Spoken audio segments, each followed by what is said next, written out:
मैं गणित में आपको ऐसा चीज़ पढ़ाने जा रहा हूँ जो कि आप 10 में 10 तक 11 तक ये चीज़ नहीं पढ़े हैं। एक नया चैप्टर है। जितने चैप्टर पढ़ते हैं तो कुछ न कुछ आप 9 का 10 का उसमें रहता है। जैसे त्रिकोणमिति है तो सब भी 9 में ही आप जान जाते हैं, उसको 10 में भी पढ़ते हैं, फिर तब इंटर में 11 में 12 में पढ़ लेते हैं। लेकिन हम लोग ये जो है कि समझिए 12 में एक नया चैप्टर पढ़ने जा रहे हैं। उस चैप्टर का नाम है मैट्रिक्स आव्यूह, जिसे कहते हैं। अब कहें कि आव्यूह क्या होता है। आव्यूह एक ऐसा रचनात्मक संक्रिया है जो कि किसी संख्याओं को एक कहिए कि एक जगह स्थापित करते हैं, उसको एक क्रम में स्थापित करते हैं। स्थापित करने का एक तरीका है जिसे हम आव्यूह कहते हैं। आव्यूह में स्थापित करने के तरीका में सबसे बड़ी बात होती है, उनको दो तरीके से 2 रूपों में करते हैं। 2 रूपों का होना जरूरी होता है। एक जो क्षैतिज होती है रेखा, इसको कहते हैं आप हॉरिजॉन्टल रेखा। जो क्षैतिज रेखा होती है इसे कहते हैं रो, जिसे पंक्ति कहते हैं रो।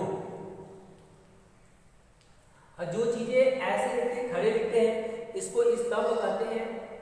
कॉलम जिसे कहते हैं स्तंभ, कॉलम। लेकिन हम जब लिखते हैं तो रो, पंक्ति, स्तंभ कहिए या रो कॉलम, तो वो पूरा लिखते नहीं है। इसको आर, रो को आर से प्रदर्शित करते हैं, कॉलम को सी से प्रदर्शित करते हैं। तो किसी भी आव्यूह को प्रदर्शित करने के लिए, लिखने के लिए, उसमें आव्यूह में देखते हैं कि कितने रो हैं, कितने कॉलम हैं, पंक्ति कितने हैं, कितने स्तंभ हैं। इन्हें पंक्ति और स्तंभ को लिखने का तरीका होता है, उसे हम कहते हैं क्रम। क्या कहते हैं? क्रम कहते हैं, आर्डर जिसे कहते हैं। आव्यूह का मतलब किसी भी आव्यूह को, किसी भी संख्या को अगर mn, जिसे माना कि कुल पदों की संख्या mn है, 16 है, 9 है, जितने भी वर्ड है, 3 है। अब 3 को किस प्रकार से लिखें? 3 संख्याएं हैं, जैसे 1, 2, 3। अब 3 संख्याएं हैं, इसको आपको आव्यूह के रूप में व्यक्त करना है। तो आव्यूह अभी कितने प्रकार के होते हैं, किस प्रकार से हैं, वो हम बताएंगे ही प्रकार। लेकिन लिखने का तरीका है कि आव्यूह को हमेशा बड़े ब्रैकेट में लिखते हैं। किस ब्रैकेट में लिखते हैं? बड़े ब्रैकेट में लिखते हैं। या आव्यूह को ऐसे लिखते हैं, स्मॉल ब्रैकेट। यह आव्यूह दर्शाने का तरीका है। आव्यूह दर्शाने का तरीका है, ऐसे करते हैं स्मॉल ब्रैकेट, या इस तरह से बड़े ब्रैकेट के रूप में लिखते हैं, आव्यूह बोलते हैं। अब इन आव्यूह में अब इन 3 संख्याओं को लिखना है तो आप लिख सकते हैं 1, 2, 3। ये संख्या आव्यूह में लिखते हैं तो कॉमा नहीं लगाते हैं। कॉमा बीच में ऐसे जो बढ़ रहा है, ऐसा नहीं कि 1, 2 ऐसे नहीं लिखते हैं। ऐसे लिखेंगे या तो इस रूप में लिखेंगे 1, 2, 3। अब जैसे 4 संख्याएं होती, 1, 2, 3, 4 संख्याएं होती, तो इनको हम कई प्रकार से ऐसे लिखते हैं, 1, 2, 3, 4 ऐसे लिख सकते हैं।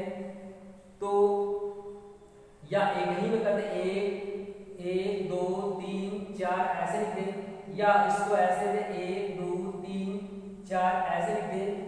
तो इसी प्रकार से हम व्यक्त करते हैं। लिखने का तरीका ये है। इनको सभी को हम आव्यूह कहते हैं। ये सभी आव्यूह के अंतर्गत आते हैं। उन संख्याओं को इस प्रकार से बड़े ब्रैकेट में एडजस्ट करते हैं जिनका एक क्रम निश्चित होता है। क्रम निश्चित हो गया कि उनमें पंक्ति कितने हैं, कितने कॉलम हैं। जैसे ये आव्यूह हुआ कि इसमें पंक्ति कितने हैं। पंक्ति जानते हैं, क्षैतिज हॉरिजॉन्टल जो होते हैं उसे पंक्ति कहते हैं, रो कहते हैं। तो इसे पंक्ति 1 है। अब कॉलम की बात करेंगे तो इसमें कॉलम क्या है, गिनेंगे तो 1, 2, 3। कितने कॉलम हो गए? 3 कॉलम हो गए। 3 स्तंभ हो गए, पंक्ति 1 हो गई। अब इसमें कहेंगे तो देखिए 1, 2 पंक्ति हो गई और 1, 2 कॉलम हो गया। 1 मतलब 2 पंक्ति और 2 कॉलम हो गए।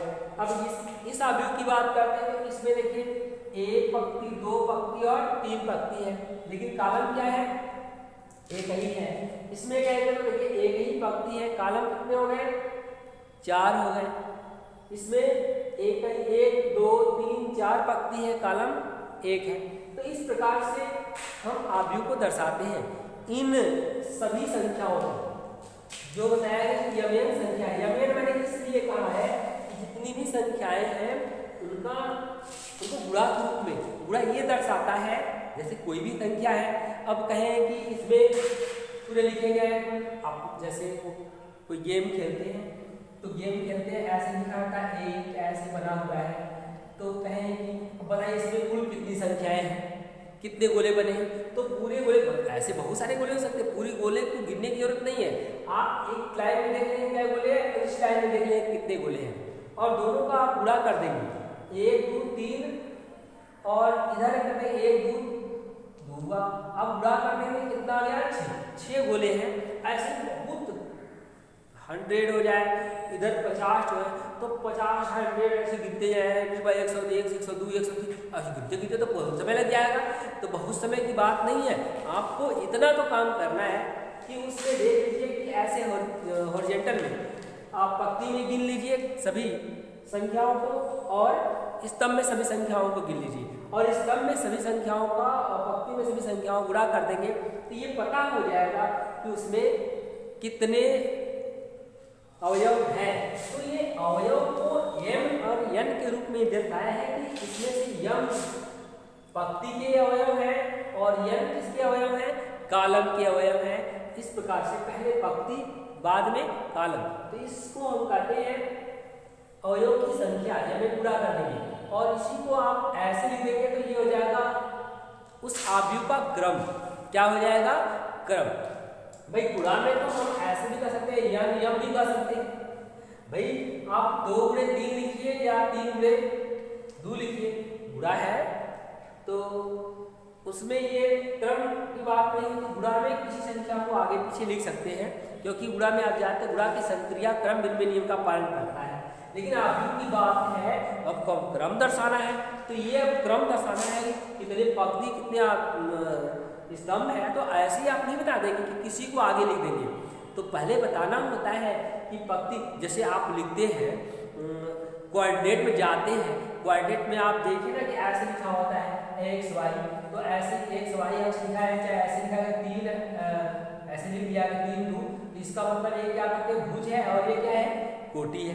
कहते हैं ना कि भुज पे कितना चल रहा है 3 और कोटि पे कितना चल रहा है 2, वैसे ही होता है यहाँ पर, जो पहले लिखा होता है ऐसे गुणा के रूप में लिखा गया है, तो पहला पंक्ति है, दूसरा स्तंभ है, पहला रो दूसरा कॉलम है, तो ये आव्यूह को दर्शाने का तरीका है। तो फिर से मैं बता दूं आव्यूह किसे कहते हैं, मतलब किसी एवेन संख्याओं को संख्याओं को m गुणे n क्रम में लिखा जाए बड़े ब्रैकेट में, तो उसे हम आव्यूह कहते हैं। अब कहें कि आव्यूह को कैसे लिखते हैं, आव्यूह के लिखने का तरीका जितनी संख्याएं दी है, अब इन संख्याओं को हम कैसे दर्शाते हैं, इन संख्याओं को दर्शाने का तरीका है कि जितने भी ऐसे लिखना होगा तो बहुत संख्याएं लिखना पड़ता है, लेकिन उनको शार्ट में दर्शाने के लिए आप ऐसे करते हैं, जैसे कोई आव्यूह ए है, सपोज करते A B C D E F, कोई भी आप मान लो वर्ड को, तो A है, तो इनको दर्शाने का तरीका ये है कि ऐसे करेंगे A I J, I J का मतलब है कि I रो हो गए, पंक्ति हो गए और J कॉलम हो गए। अब इनमें कितने हो गए, क्रम उसका दिया जाएगा, अगर क्रम ऐसे दिया गया 3 गुणे 2 लिखा गया है क्रम इनका, तो इनको दर्शाने का तरीका ये है कि 3 पंक्ति होगा और 2 कॉलम होगा, तो इनको दर्शाएंगे ऐसे A I का मान बोलेंगे 1 2, क्या लिखेंगे 1 2, या ऐसे दर्शाने का तरीका है कि अगर ये कैपिटल है तो आप स्मॉल लेटर में भी, अगर इसको कैपिटल है इसलिए कैपिटल लेटर में लिख देते हैं, तो ये मत है कि हमसे तो बहुत बड़ी गलती हो गई, अरे गलती कुछ नहीं हुआ, दर्शाना ही तो है, चर को आप जैसे भी दर्शा दें, तो इसको आप लिखेंगे 1 1 पहला रो पहला पंक्ति, इसको चलना है कितना 2 कॉलम है, A1 पहला मतलब अक्षर होगा जब भी होगा वो क्या है पंक्ति दूसरा कॉलम, तो पहली पंक्ति है पहला कॉलम का है और ये पहली पंक्ति दूसरा कॉलम। अब कॉलम 2 है, यहाँ पर दिखाया गया है कि ये कॉलम कितने 2 और पंक्ति कितनी है 3 है, तो अब दूसरी पंक्ति में क्या लिखेंगे, दूसरी पंक्ति पहला कॉलम, दूसरी पंक्ति दूसरा कॉलम। अब क्या करेंगे 3 पंक्ति है, तीसरे में जाएंगे, तीसरी पंक्ति पहला कॉलम, तीसरी पंक्ति दूसरा कॉलम, ऐसे ही दर्शाना है। अगर इस प्रकार से 3 गुणे 3 क्रम का, तो ऐसे करते 1 1 1 2 1 3 2 1 2 2 2 3 A 3 1 A 3 2 A 3 3। तो इस प्रकार से आव्यूह को लिखेंगे। इसका आव्यूह का क्रम क्या हो गया 3 गुणे 3। तो इस तरीके से हम आव्यूह को दर्शाते हैं। आव्यूह को दर्शाने का तरीका समझ में आया? बहुत सिंपल सा है। आव्यूह कैसे लिखते हैं मैंने बताया कि अगर यमयन संख्याएं हैं, यमयन संख्याएं, कुल संख्या यमयन है, यम अगर पंक्ति को दर्शाता है, यन कॉलम को दर्शाता है, तो उनका जो क्रम होगा m गुणे n होगा। m गुणे n का मतलब है कि पंक्ति में कुल यम अवयव है, 3 ऐसे हैं तो 3 पंक्ति में हो गए और 2 कॉलम में हो गए। अगर 3 गुणे 3 है तो 3 अवयव पंक्ति में हो गए, 3 कॉलम में हो गए। तो इस प्रकार से हम दर्शाते हैं आव्यूह को। अब हम आव्यूह के प्रकार जब पढ़ेंगे तो इसमें सारी चीजों को हम जान जाएंगे। तो आव्यूह के प्रकार, अच्छा एक बात मैंने बता दिया इसमें, तो क्रम समझ में आ गया ना। आव्यूह का क्रम क्या होता है? Order of matrix, order of matrix. आव्यूह का क्रम या कोटि कहते हैं इसको, क्रम या कोटि। पूछा जाए सवाल में कि कोटि क्या है तो कहिए कि तो क्रम बताया गया है, कोटि बताया ही नहीं गया। तो क्रम या कोटि एक ही होता है। तो पंक्ति में किसी आव्यूह के पंक्ति में अवयवों की संख्या और कॉलम में, मतलब किसी आव्यूह में कितने पंक्ति हैं, कुल पंक्तियों की संख्या और कुल कॉलमों की संख्या को यदि गुणा के रूप में लिखा जाए तो वह उस आव्यूह का क्रम या कोटि कहलाता है। जैसे मैंने बताया कि इस तरह 3 गुणे 2 लिखा गया है तो उसमें कुल पंक्तियों की संख्या कितनी है 3, कुल आव्यूह की संख्या, कुल स्तंभों की संख्या कितनी हो गई 2। तो इसी प्रकार से हम आव्यूह के कोटि या क्रम की बात करते हैं। अब आव्यूह के प्रकार की बात करते हैं कि आव्यूह का प्रकार क्या होता है, आव्यूह कितने प्रकार के होते हैं। ऐसे तो बताया जाए कि आव्यूह बहुत प्रकार के होते हैं। आव्यूह बहुत प्रकार के मतलब जितने उनकी संरचनाएं जैसे होती है उनके अनुसार आव्यूह का नाम देते हैं। जैसे पहला जो होता है उसको कहते हैं, बहुत सारे हैं उसको, लेकिन पहले को हम क्षैतिज आव्यूह, क्षैतिज आव्यूह, हॉरिजॉन्टल मैट्रिक्स। क्षैतिज आव्यूह नाम से समझ में आ रहा है कि क्षैतिज, क्षैतिज मतलब क्या होता है पंक्ति। तो जिस आव्यूह में पंक्तियों की संख्या क्या हो कम हो, जिस आव्यूह में पंक्तियों की संख्या कम हो उस आव्यूह मतलब उसमें पंक्ति कम होगा और स्तंभ अधिक होगा। जैसे ये ऐसे आव्यूह हो गए, एक आव्यूह ऐसे आई जे है, इसका जो क्रम है कह दिया जाए कि 2 गुणे 3, मतलब उसमें पंक्तियों की संख्या कितनी है 2 और स्तंभों की संख्या 3 है। ऐसे कोई है आव्यूह 1 2 3 4 5 6, ऐसे ये आव्यूह पंक्ति 1 2, स्तंभ 1 2 3। अब समझिए इसमें थोड़ा सा उल्टी बात है। ये पंक्ति आव्यूह क्षैतिज पूछ रहे, क्षैतिज आव्यूह, क्षैतिज का मतलब है कि क्षैतिज में संख्या कम है। क्षैतिज मतलब पंक्ति, पंक्ति की संख्या अगर कम है, उल्टा समझिए ना, क्षैतिज आव्यूह है तो क्षैतिज में पंक्तियों की संख्या, क्षैतिज में अवयवों की संख्या कम होगी, क्षैतिज कम होगा, क्षैतिजों की संख्या कम होगी। क्षैतिज की संख्या इसलिए कही है कम कि थोड़ा सा उसमें गुण बात है। गुण बात ये है कि क्षैतिज में जब भी क्षैतिज में ये आप देखेंगे तो क्षैतिज में अवयवों की संख्या कॉलम के अवयवों की संख्या से क्या होगी अधिक होगी। जैसे क्षैतिज कर दिया गया, क्षैतिज एक और क्षैतिज ये 2 पंक्ति है। अब क्षैतिज पंक्ति तो 2 है, लेकिन उन पंक्ति में क्या अवयव देखिए 1 2 3, तो पंक्तियों में अवयव की संख्या क्या होगी बढ़ गई कि नहीं बढ़ गई। पंक्ति में 1 2 3 हो गई। 3 हो गई, मतलब क्षैतिज क्या है उसका अधिक है।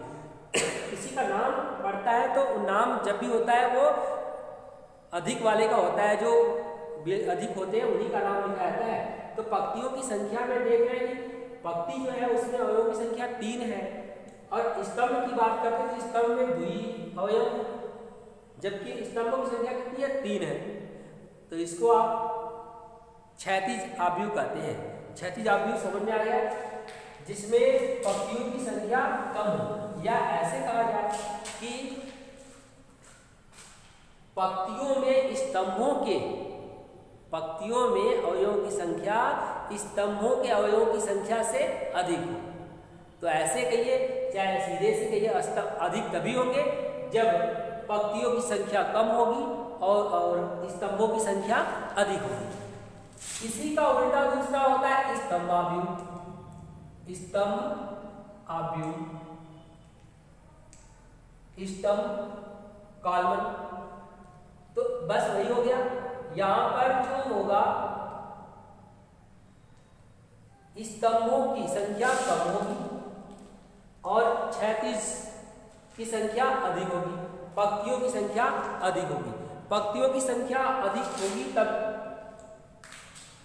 स्तंभों में अवयवों की संख्या अधिक होगी। स्तंभों की संख्या अगर अधिक है तो निश्चित रूप से उसमें पंक्तियों की उसमें अवयवों की संख्या क्या होगी? कम होगी। तो इस प्रकार से हम पंक्ति आव्यूह की बात करते हैं। अब क्षैतिज आव्यूह, स्तंभ आव्यूह। अब तीसरा है, बहुत आव्यूह होते हैं उनकी रचना के आधार पर। वर्ग आव्यूह। वर्ग आव्यूह, वर्ग आव्यूह उसके नाम से देखिए, वर्ग क्या हुआ?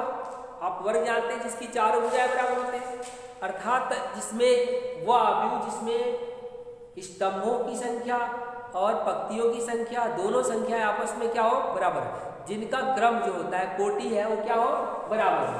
ऐसे 3 गुणे 3 क्रम का हो, या 2 गुणे 2 क्रम का हो, 4 गुणे 4 क्रम का हो, 1 गुणे 1 क्रम का हो, ऐसे हो। तो इस प्रकार के आव्यूह को हम कहते हैं वर्ग आव्यूह कहते हैं। वर्ग आव्यूह। फिर से ऐसे कोई संख्या है जैसे 1 2 0 5, ऐसे ये 2 गुणे 2 क्रम का है। अगर ये होता 3 5 -1 2 3 और, तो इसमें देख रहे हैं कि कितनी पंक्ति है? 3 पंक्ति है और 3 कॉलम है। तो इस प्रकार से इनका जो क्रम हो गया 3 गुणे 3, मतलब जिसमें पंक्तियों और स्तंभों दोनों की संख्या क्या हो? बराबर हो। इस प्रकार के आव्यूह को हम कहते हैं वर्ग आव्यूह। इसके बाद बात आती है पंक्ति आव्यूह।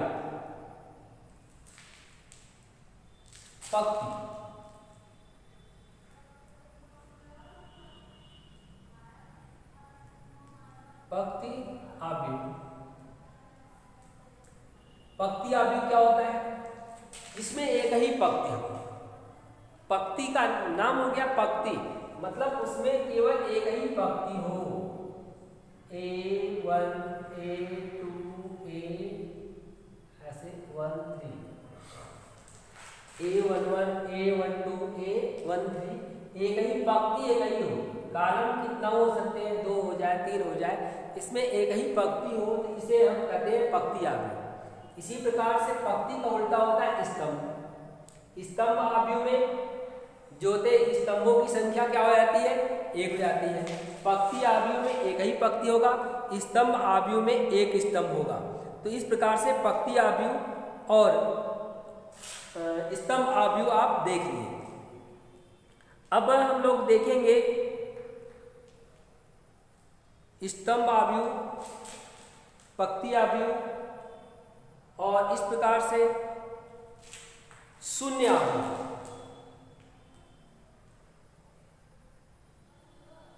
शून्य आव्यूह, शून्य आव्यूह मीन्स होता है वह आव्यूह जिसमें अवयवों की संख्या क्या होती है? शून्य होती है। क्या होती है? शून्य होती है। मतलब वो जितने भी क्रम के हो, जिस भी क्रम में हो, उसमें सभी अवयवों की संख्या क्या है, शून्य है, तो उसे हम शून्य आव्यूह कहते हैं। ऐसे ही फिर अगले क्रम में इस प्रकार से आप शून्य आव्यूह देखें।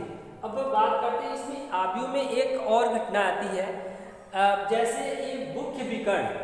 अब कहें मुख्य विकर्ण क्या होता है, तो मुख्य विकर्ण का मतलब होता है कि अगर कोई भी आव्यूह वर्ग आव्यूह है, वर्ग आव्यूह मतलब जिसमें पंक्तियों की संख्या और कॉलम की संख्या दोनों क्या हो, आपस में बराबर हो, तो उसकी विकर्ण डायगोनल ऐसे ये जो होते हैं, इनके जो अवयव होते हैं, उन अवयवों को हम कहते हैं विकर्ण अवयव। क्या कहते हैं, मुख्य विकर्ण अवयव या विकर्ण अवयव कहते हैं। इन आव्यूह को कहते हैं विकर्ण आव्यूह। मतलब उस विकर्ण में कोई ना कोई कांस्टेंट वैल्यू है, जो जीरो के अतिरिक्त कोई वैल्यू है, तो उसे हम कहते हैं मुख्य विकर्ण। या मुख्य विकर्ण में जो भी अवयव होते हैं उस अवयव को कहते हैं विकर्ण अवयव कहते हैं। जैसे कि 1 2 3 5 जो भी मतलब ऐसे हैं,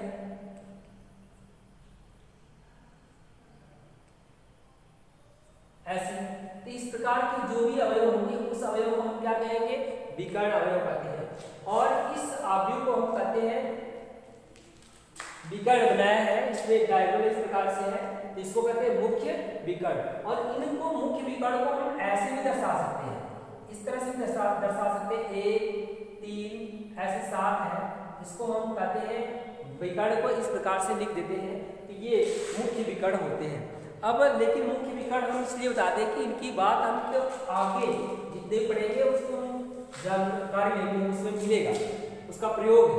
जैसे हमारा अगला है आव्यूह इकाई या तस्मक आव्यूह। इकाई आव्यूह या तस्मक आव्यूह। अब इकाई आव्यूह किसे कहते हैं, इकाई आव्यूह वे आव्यूह होते हैं, इकाई आव्यूह, इकाई आव्यूह, इकाई आव्यूह वे होते हैं ऐसे आव्यूह जिसमें मुख्य विकर्ण, मुख्य विकर्ण ये बताया गया, मुख्य विकर्ण में जो भी संख्या है वो क्या हो, 1, क्या हो 1, और बाकी सभी अवयव क्या हो 0। देख रहे हैं सभी अवयव 0 है। विकर्ण के क्या अवयव हो गए, 1, मतलब विकर्ण मुख्य विकर्ण आपका 1 जितने भी क्रम का हो, वो भी क्रम का हो सकता है, 1 0 0 1 ये भी, तो जितने भी क्रम का है उसके विकर्ण में क्या हो, 1 अवयव हो, उसका मान 1 आता है। तो इस आव्यूह को हम कहते हैं इकाई आव्यूह, इकाई आव्यूह। शून्य आव्यूह बताई गया कि इसमें सभी अवयव क्या हो, शून्य हो। तो इस प्रकार से इकाई अवयव, इकाई आव्यूह कहते हैं, या इसको तत्समक आव्यूह भी कहते हैं। क्या कहते हैं, तत्समक आव्यूह, इसको तत्समक आव्यूह कहते हैं।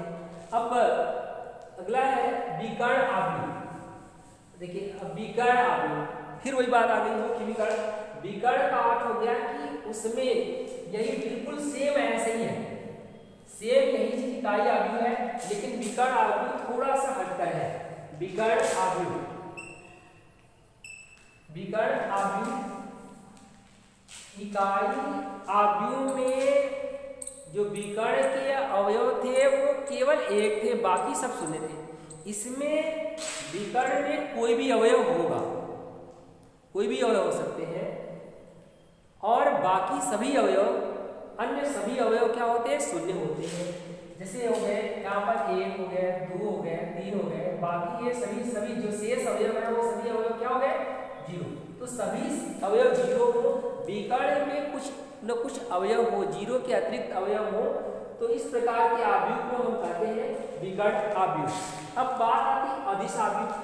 अदिश आव्यूह वे होते हैं जिसमें ऐसे विकर्ण आव्यूह जिनके सभी विकर्ण अवयव समान होते हैं। सभी विकर्ण अवयव समान का अर्थ हो गया कि उनके जितने भी विकर्ण में है, विकर्ण इधर के विकर्ण और 2 विकर्ण होते हैं ऐसे, नहीं जब विकर्ण में अवयव समान होते हैं, इस तरफ के या इस तरफ के जो विकर्ण के अवयव होते हैं बिल्कुल, इसे 2 है तो ये भी 2 है, ये भी 2 है, 3 है तो 3 है, 4 मतलब 4, बाकी सभी से सभी अवयव क्या हो, कुछ भी हो सकते हैं। तो इस प्रकार के अगर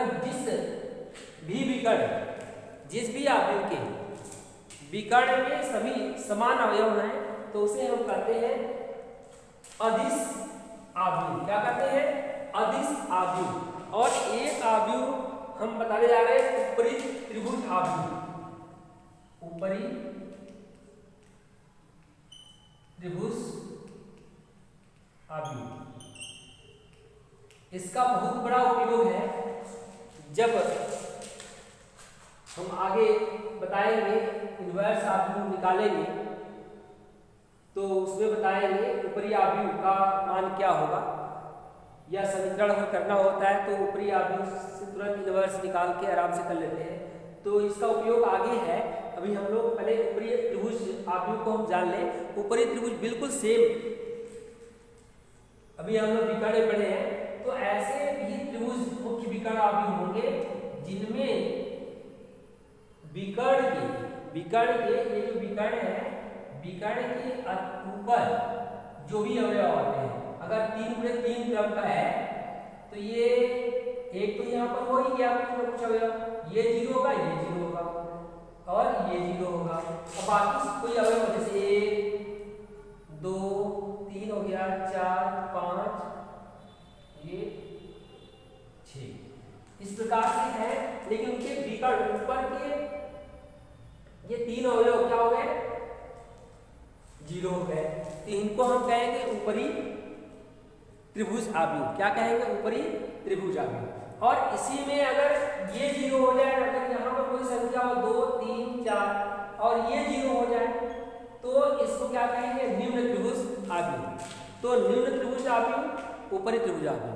तो ऐसे विकर्ण आव्यूह या ऐसे कहा जाए वर्ग आव्यूह, वर्ग आव्यूह में ही होगा, ऐसे वर्ग आव्यूह जिसके विकर्ण के ऊपर के सभी अवयव 0 हो, मतलब 0 इसलिए हो गया कि एक त्रिभुज बन गया। ऐसे देखिए त्रिभुज बन गया, नहीं बन गया, ट्रायंगल बन गया। तो ऊपर के सभी अवयव 0 होंगे तो ऊपरी त्रिभुज आव्यूह, अगर नीचे के सभी अवयव 0 हैं तो निम्न त्रिभुज आव्यूह कहलाते हैं। तो इस प्रकार से इनका उपयोग हम आगे करेंगे। अभी इसमें अभी इतना पढ़ लीजिए, जान लेंगे कि ये क्या है, तो अनुप्रयोग जब हम पढ़ेंगे तो आगे आएगा। अब बात आती है समान आव्यूह, जिसका उपयोग हम सवालों में भी करते हैं कि समान आव्यूह क्या होते हैं। समान आव्यूह, समान आव्यूह क्या होते हैं? बात से समझ में आ रहा है कि बिल्कुल इक्वल। तो दो आव्यूह ऐसे समान आव्यूह कहलाएंगे जिनके संगत समझ रहे हैं? संगत का मतलब अगर पहले रो के पहले कॉलम की दूसरे, पहला रो दूसरे कॉलम के अवयव की बात करते हैं तो ये भी अगर बी वाला है तो पहले वाले और दूसरे, पहले रो और दूसरे कॉलम का जो अवयव है ये दोनों क्या होंगे?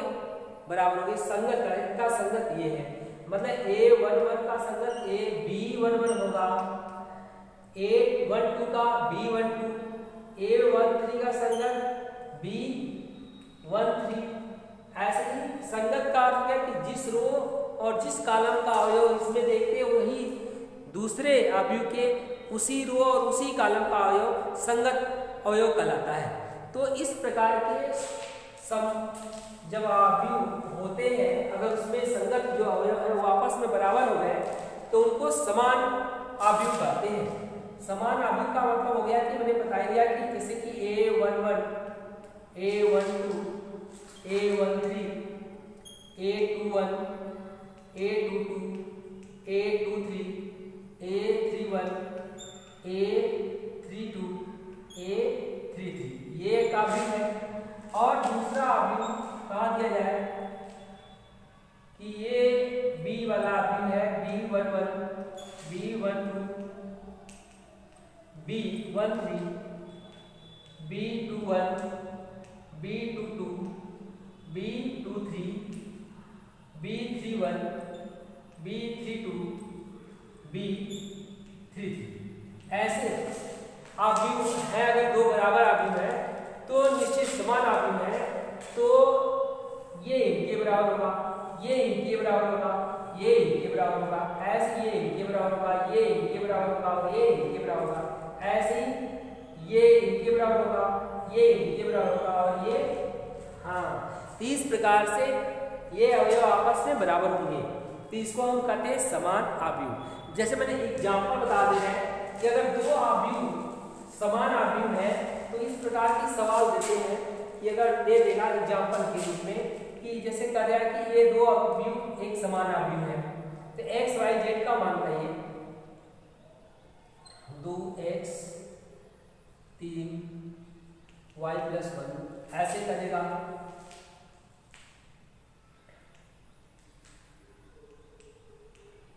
z + 3 5 3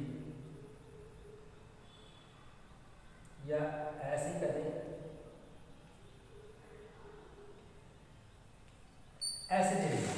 कहते हैं कि ये दो आव्यूह हैं जो आपस में समान है, समान आव्यूह है, तो एक्स वाई जेड का मान बताइए, तो इनकी संगत आव्यूह, हमने कहा कि समान आव्यूह है तो इनकी संगत अवयव बराबर होगी, अर्थात ये जो 2 किसके बराबर होगा, z + 3 के बराबर होगा 2, तो यहाँ से हम z की वैल्यू निकाल देंगे, z की वैल्यू कितना हो जाएगी, पक्षांतर कर देंगे -1 हो जाएगा। ऐसे देखिए x के स्थान पर क्या है 5 है, 5 का मान निकल गया। अब 3 के स्थान पर क्या है, 3 के स्थान पे x + 1 बराबर 3, x + 1 बराबर 3, x का मान यहाँ पे ऐसे नहीं लिखेंगे या 3 हो जाए, तो ये 3 हो गए। अब दूसरा जो है कि यहाँ पे चले जाएंगे y + 1 बराबर 6 है, तो y का मान यहाँ से निकाल देंगे पक्षांतर करके, एक उधर जाएगा, 6 में से 1 घट जाएगा, कितना बच गया 5, कितना बचा 5। तो इस तरीके से x y और z का मान हम लोग निकाल लेते हैं।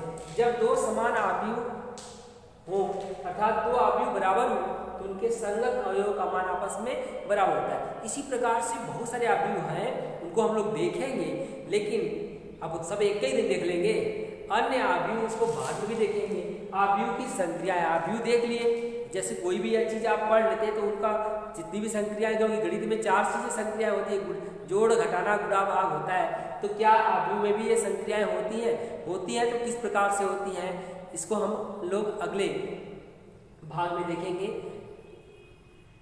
लेकिन आप लोग ये जो हमने बताया इसको ध्यान से पढ़िए और अन्य लोगों में शेयर करिए और लाइक करिए और कमेंट करिए, सब्सक्राइब अवश्य करिए चैनल।